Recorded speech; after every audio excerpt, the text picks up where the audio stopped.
G'day folks, and thanks for joining us. Tonight I travel to the northwest coast of Western Australia and catch up with my old mate Cole Roberts for a bit of fishing out of Broome.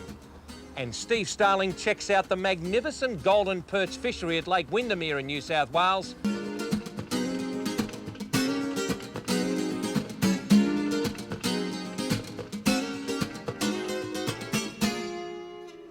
Oh, beautiful time in the morning, folks, and just feeding a little bit of burley down with the start of the run-in current here off Broome, and that's the way to start a burley trail. That's a trail of food and offal that attracts fish into your feeding area. Now, this particular area out here is like a big footy ground, and if you can just imagine a paddock or a footy ground where the cattle are in one end of the paddock, and you want to isolate them in the other end, well, you have to attract them with something. You attract the cattle into the top end of the paddock with a beautiful big bag of oats or straw. So you attack the piscatorial people in the ocean to your fishing area by the liberal introduction of burley. And burley, the rules of the old fellas' burley rules are very, very plain. A little often is better than the whole lot at once, because with this tide going away at 4 or 5 knots, what you've got is a situation where you could actually take the fish away from you.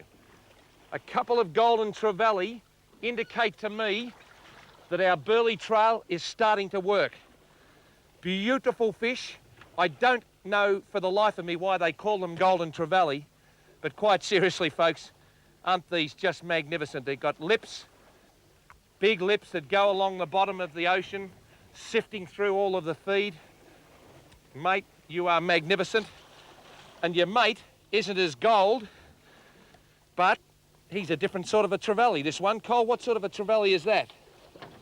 It can't be a golden trevally because he's only got gold lips. No, he's a golden trevally as well. They have different colorations. Some are more golden than others. As I said, folks, this is clearly a golden trevally. There's no way known it's another trevally. That's why I bring my own fish species identifier with me. Mate, just have a look at that, folks. If you're ever wondering about using too big a hook, don't, because an old 6 or a 7/0 goes down the gullet like a beautiful bag of spuds. How's that for a start, folks? So the burley's starting to work, and we're starting to get a bit of action here.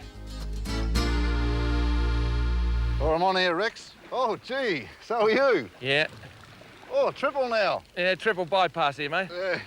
It's all right, isn't it? Beautiful. This good for the stress level, Cole? Oh, very much so, Rex. Some professions are fairly stressful, and fishing's a great way to relieve that, isn't it? What, you got a double there? A double there, Rex. Shingo. Have a look at the beautiful colours of those fish.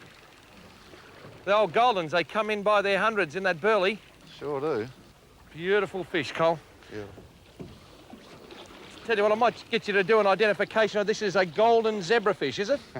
Still a golden trevally. Is that a juvenile? Do they lose those stripes later on? Stripes. Now, Juveniles have stripes. If there is a prettier fish, fair dinkum, Albert Namatjura, eat your heart out, mate. I tell you what, with your beautiful watercolours, you couldn't have done a job on that.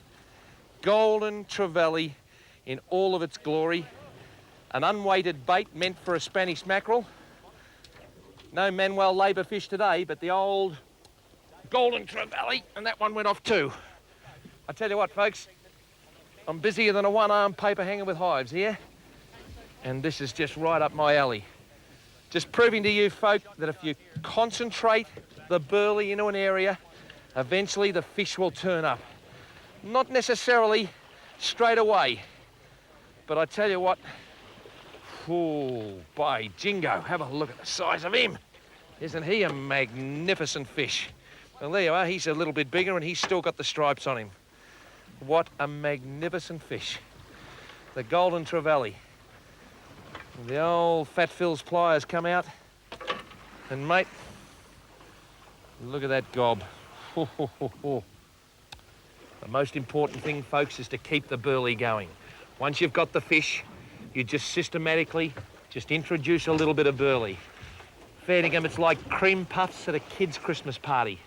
Just keep them happy with a little bit of the old food, and you'll have them eaten out of your hand.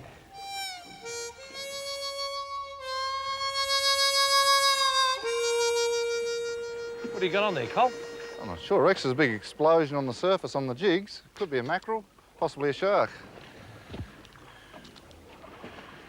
Well, he's going to give you a nice old workout on that little outfit, mate. He is a fair bit of weight there. What is she, about 6 kilo outfit? It is. Oh, yes, here it comes. Yes, a giant trevally. Beautiful on the jig. Oh, what an absolute ripper. Oh, Chinko. Well, I'll tell you what, Broome, she's not a... Sorry there, folks. I tell you what, you don't know where to walk around here. Broome, she's not a bad sort of a place, eh?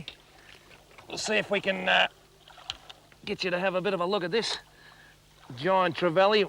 Why do they call them giant trevally? I've got no idea, folks, why they call them giant trevally.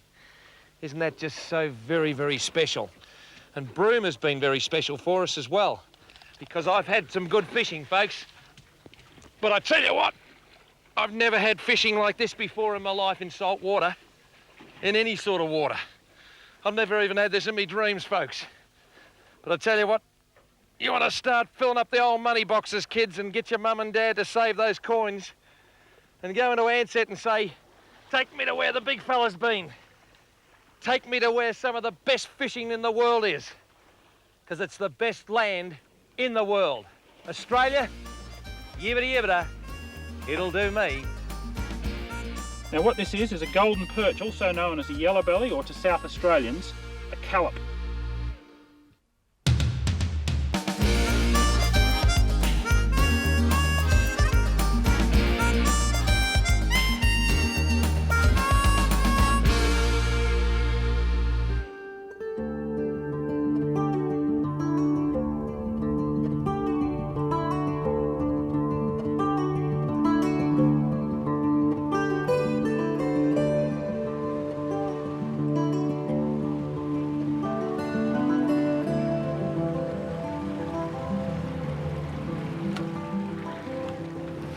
This is Lake Windermere in central western New South Wales.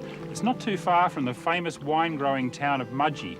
The dam itself was built in the early 1980s to supply irrigation water for farmers further downstream. But its construction has had a real bonus for fishermen because, like a lot of our freshwater impoundments these days, this one's been stocked with a range of native fish species. In here we've got golden perch, silver perch and some lovely Murray cod.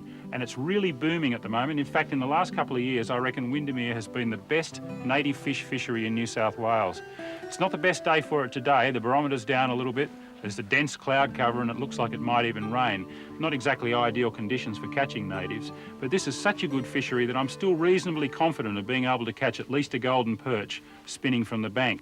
Now, although I've got the boat with me today, I'm not actually going to fish from it. What I'm going to do is use it to go from one likely location to another, then come into the shore, jump out and cast and retrieve lures from the bank. There's a very good reason for that. There are dense weed beds all around the edges of Lake Windermere, and they're full of food. They're full of shrimps and mud-eyes and all sorts of other little aquatic tidbits, and that's where the golden perch and Murray cod and silver perch will be, working the edges of that weed bed. Sure, I could troll along it in a boat or I could drift along and cast lures in towards it, but I found it to be particularly effective to cast lures from the bank. Now, a lot of people say, oh, that's a real pain. The lure gets caught up in the weed all the time and it kills its action and I'm always pulling weed off the lure. Well, I tell you what, there's a couple of little tricks that'll get you around the weed and catch you a lot more fish. I'll show you how it's done.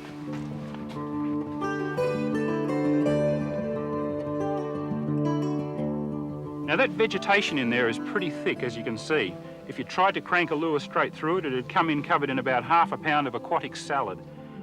But there are ways of doing it if you know what you're doing and you've got the right tools. And one of the most important tools is a pair of quality polarised sunglasses. So I'm going to slip them on now, and what they allow me to do is actually define where the edges of the weed bed are. I can see the inside edge and I can see the outside edge. And most importantly, I can identify features like little bays and indents and breaks in the weed bed. And there's one right here in front of me that looks really good. And just to make it even better, there's a big snag lying in the water here. So it's just exactly the right kinds of structural elements to attract some fish. Okay, I know there might be fish here, but how do I get a lure out there and back in without getting it covered in weed? Well, to begin with, I use the right kind of lure, and that means a floating diving lure, either made out of timber or hollow plastic, so that when I stop the retrieve, the lure actually floats up in the water, and then when I start again, it dives down and wiggles. I'll show you what I mean. I cast the lure out there, maybe 10, 15 metres. It doesn't have to be a big cast because, as I said, the fish are relating to that outside edge of the weed bed. They're not far from the bank at all.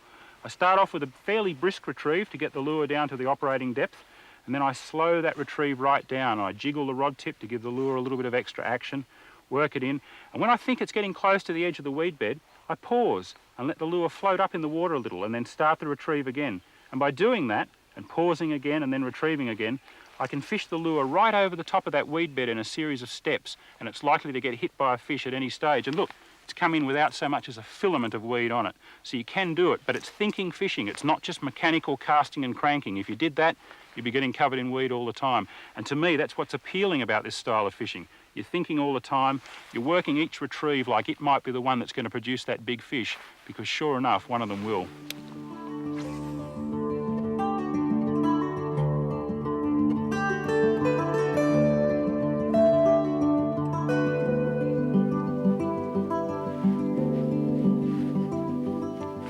Oh, yes, there's a hit. Oh, just bumped that first and then nailed it. Oh, he's going around that bit of a stick there. It's not a real big fish. This is where you've got to be a bit careful of the weed too, getting them in over the edge of the weed bed. Oh, here's a nice little golden perch. Oh, come in here, mate. He's just hooked like they usually are on the tail treble. He's just nipped at it. Now what this is a golden perch, also known as a yellow belly, or to South Australians, a callop. Now I'm going to pick him up as gently as possible. If you get a hand under them like that, sometimes they'll just sit. This is called the comfort lift. And they'll sit like that for a little while and not kick too much. This is only a small one. He's probably just under the kilo mark. They grow much, much bigger in here. I've caught them up to 6 and even 7 kilos in this lake. But he's a beautiful little fish. He's going to kick in a minute. There we go. And as you can see, he's nailed that little deception shrimp there and got himself hooked on the chemically sharpened hooks.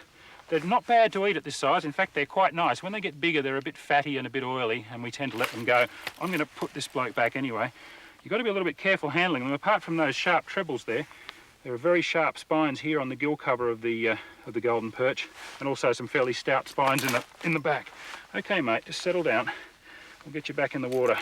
He'd only be a couple of years old, I guess. All these fish in here are stocked by New South Wales Fisheries. They put about 100,000 of these fish in every year as little fingerlings, and they grow very, very well in this lake. There's no natural breeding of golden perch in the lake. There's some breeding of Murray cod, but the golden perch and the silvers are all stocked fish, and it's a great exhibition of how good fish stocking can result in great angling.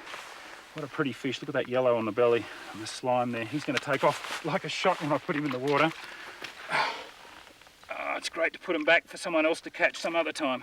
There he goes, straight down into that cover that he loves, and he's burrowing through underneath the weed, and he'll head off back out there into deep water. Well, there you go.